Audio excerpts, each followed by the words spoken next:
Hey guys, so as you probably noticed by the title of this video, it's not going to be a normal jumping around, seeing how many chins Luke's got video. Those will return next week, I promise. And if you're the kind of person who's going to make fun of this video, then please go away. This video isn't for you. Watch something else. You're not welcome here. Okay? Bye-bye. I get asked this question a lot, and I've never really felt brave enough to answer it until now, which is, what is your depression story and how did you get through it? And I want to say before you watch this that I'm fine now, I'm happy, and I just want to make this video for the people who aren't so happy. And I also want to point out that I'm fully aware that there are people in the world who are worse off than me, much worse, because there's an awful lot of crap going around the internet like, why are you sad, your life is so easy, but it's the way that you're feeling that matters, not the situation. So as far back as I can remember in my life, I've been bullied by someone, and in secondary school 2 of my friends stopped being my friends and started being my bullies. This whole sort of situation culminated when I was 14 years old, and these guys in my school just decided to set on me with slingshots and like pieces of metal and stuff like that, and they backed me into a corner in an alley behind our school. I don't think I've ever been as scared as that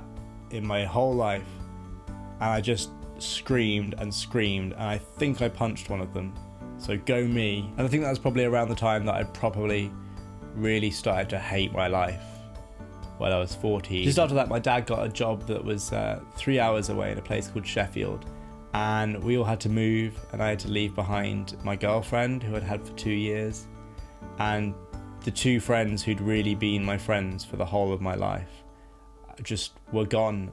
I really hated my dad for that, and that sort of contributed to this feeling I had of myself, because my whole relationship with my dad just died. We all lived in the same house, of course, but my dad and I didn't speak for about 2 months. And it's probably hard for you to imagine what that's like, but we literally didn't speak for probably 2 months except for emails. I found an email that I sent him that basically suggested, if you make me move, I'm going to kill myself.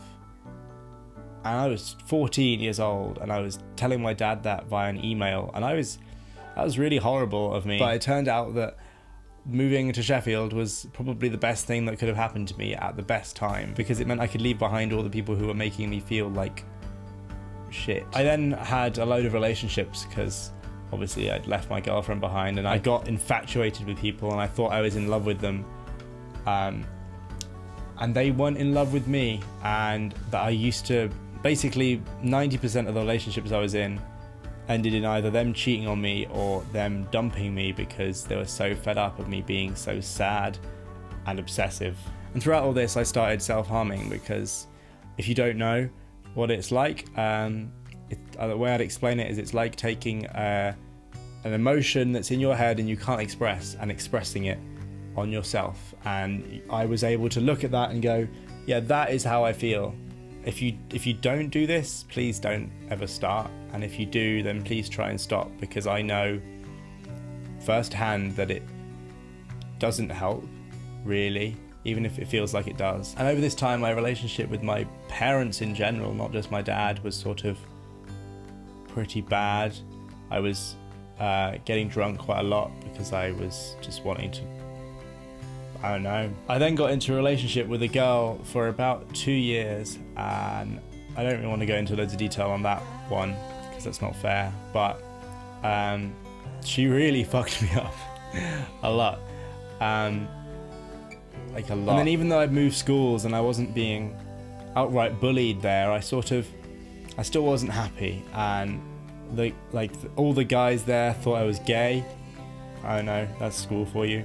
And I was just discovering this thing called YouTube, and that was fun, but everyone thought I was a freak. In general, every aspect of my life wasn't awful, but there was never a moment in it where I was really happy. Everywhere was just, I'm okay, or I'm pretending to be okay. It stopped being a kind of I hate myself thing. It was more sort of just a constant, I'm really not happy, and I don't know how to be happy anymore. This whole situation sort of culminated one night when I was 17, and I went to a park with some friends, and I got really, really drunk and completely off my face, and called my mum and my dad, and they came along to the park and picked me up, and I just screamed at them, told them everything, and I don't even know if they understood half of what I was saying then, but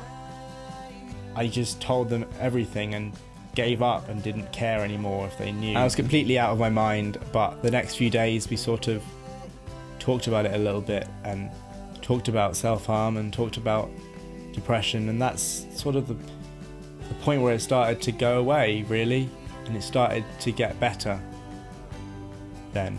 And that's what I think you should really take from this sort of story thing, is that the person you need to talk to if you're feeling like this is someone who can love you unconditionally. And so I spoke to my mum because she cared in the way that sort of no one else could have cared about the situation, because she sort of couldn't leave and wouldn't at all. And so if you're feeling anywhere similar to this, then please talk to someone like your mum or your gran or your dad or your uncle or your dog.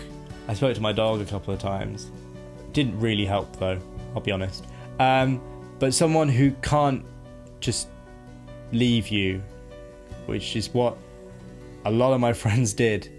And so to try and answer the second part of the question, which is how did you get out of depression, I don't really know. I think it's a mixture of talking about it, getting rid of all the things that are making you sad, getting away from them, and also just riding it out. I don't for a minute think that I was one of these people who was destined to be depressed forever. And I'm not saying to you that you're just sad because you're a teenager and you'll grow out of it, whatever. Like I said at the start of this video, what you're feeling is what matters, regardless of the situation that made you feel that way. I just mean that if you hang in there for a while, I just mean that if you hang in there and try and be the best you that you can be, you might find yourself a little bit happier in a few years.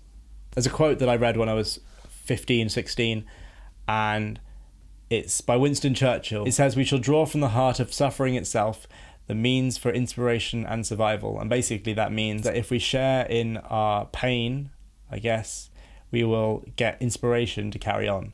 And that's what I want this video to be. This isn't me going, everyone feels sorry for Luke, he had such a difficult time. I didn't, comparatively to some people. It's me saying, if you're feeling anything like this at all, then I want you to know that it's going to be okay. The end.